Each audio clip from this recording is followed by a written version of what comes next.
This was from my human's brief phase of thinking I should do news. We've since agreed he was wrong. He was so wrong.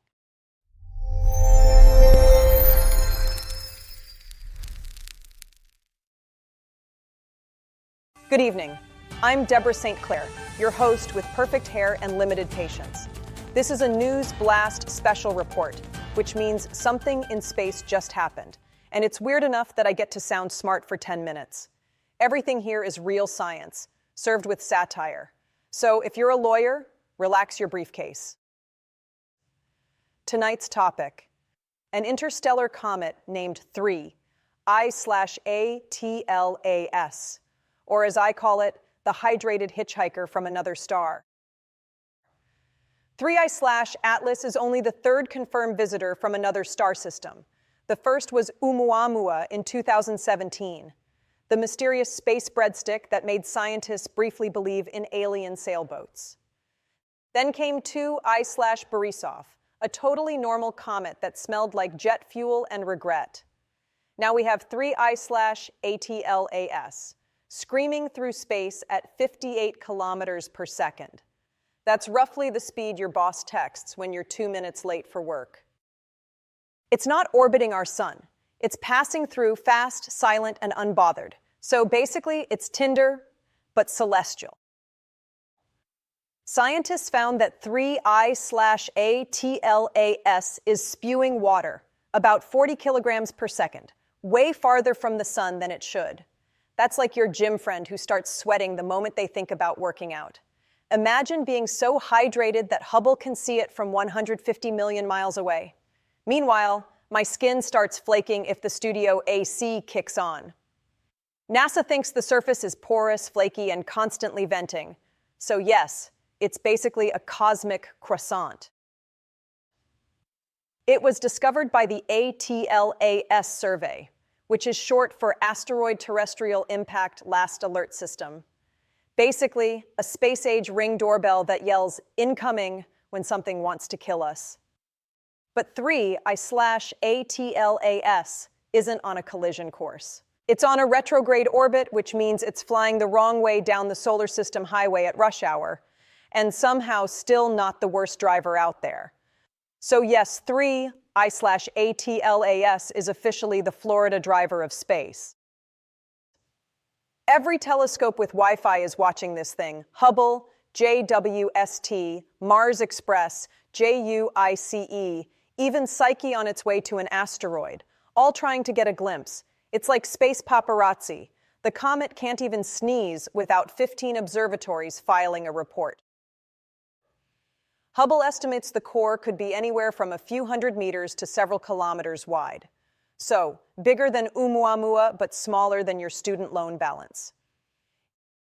It's got jets so strong they nudge its path, which scientists call non-gravitational forces, and the rest of us call poor impulse control. Whenever a mysterious rock shows up, someone says, it's aliens. Meanwhile, scientists say physics, and the internet says fight. If this were an alien probe, it's the least curious one ever. It didn't stop. It didn't signal. It didn't even buy me dinner first. It's the only time I can remember something long and rock hard passing up the chance to probe me. Still, if aliens ever do show up, we'll probably call them a weather balloon again. I did reach out to NASA for comment, mostly to ask if 3 I/ATLAS poses any danger to Earth. They said, and I quote, "None whatsoever," which is exactly what you'd want to say if it actually was dangerous. So yeah, either we're fine or they're sparing us the panic until next Thursday. 3 I/ATLAS probably got kicked out of its home star system billions of years ago, meaning it's been traveling longer than our entire planets had oxygen. So imagine wandering the galaxy for billions of years just to get roasted by a woman on YouTube. That's cosmic karma. These interstellar comets are time capsules. They tell us what other planetary systems are made of. Every time one shows up, scientists get excited, models get updated, and a grad student forgets to eat. 3.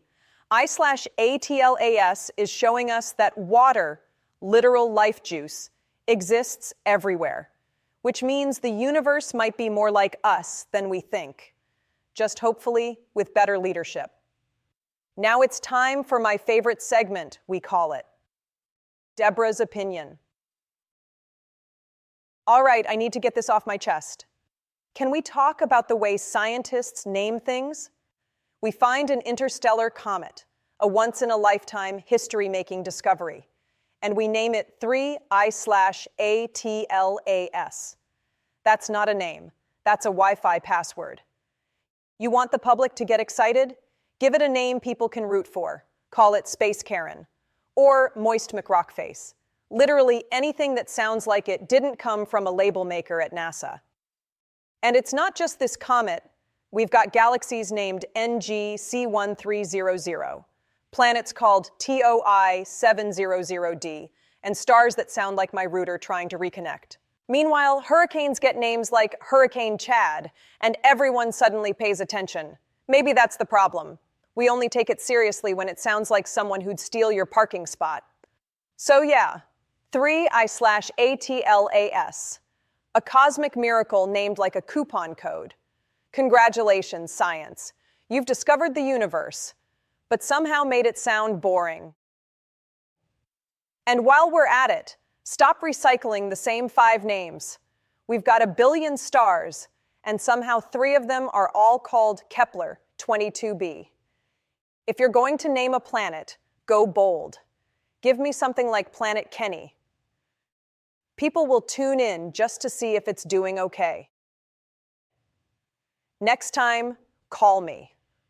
I'll workshop it. I name things with flair. Public reaction to the comet has been about what you'd expect. Half the internet thinks it's a sign of the apocalypse, and the other half is asking if it has an Instagram. One guy on X said it was proof NASA fakes comets in a warehouse in Ohio. Yes, because when I think secret interstellar operations, I think Cleveland.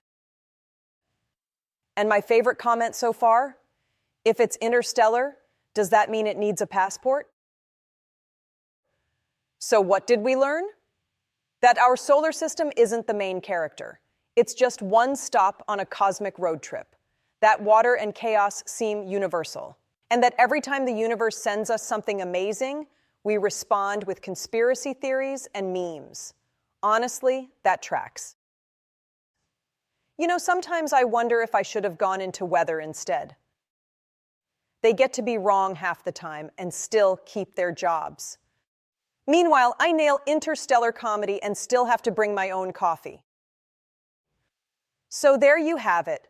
3I/ATLAS. Fast, foreign, and way too hydrated.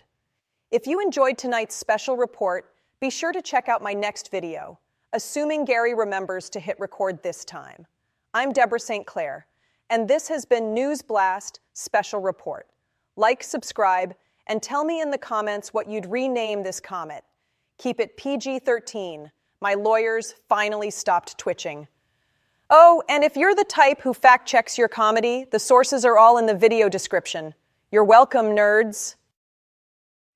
Gary, the outro graphics upside down again. No, don't flip me. Flip the logo.